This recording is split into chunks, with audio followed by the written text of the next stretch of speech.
هنجرب البلاليط الاماراتي. فكرتها زي فكرة الشعرية بلبن عندنا، بس دي من غير لبن، سهلة وما بتاخدش وقت. يلا نجرب. مكوناتي: معايا هنا شعرية المقدار اللي انتوا عايزينه، ونص كوباية سكر، بيضاية شاريها مخصوص والله، معلقة زعفران، ومعلقة هيل. ويلا بينا على الطريقة. في حلة هنحط فيها معلقتين زبدة ونسيحهم، بعد كده هنزل عليهم بالشعرية، وحمر الشعرية بتاعتي عادي جدا لغاية لما يبقى لونها ذهبي. مكوناتي: ده اللون اللي احنا عايزينه. بقى هحط عليها مية سخنة.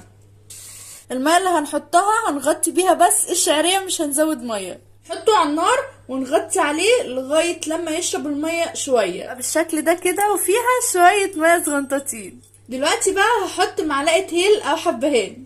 بيحطوا زعفران سليم بس انا عندي مطحون. حط بقى السكر نص كوباية، ممكن كمان تكتروا عن كده لو انتوا حابين. هقلبهم كلهم في بعض. دلوقتي ارجعها على البوتاجاز تاني. حطيناها لمدة دقيقتين 3 كده. دلوقتي بقى خلصت وهنفضيها في الطبق. سلطانية فيها بيضة، رشة فلفل اسود، رشة ملح، ونضربهم مع بعض. طاسة فيها زيت او سمنة، اي حاجة انتوا عايزينها، وادلقوا فيها البيض ده. خلصنا البيض وخلاص خلصت. ده شكلها.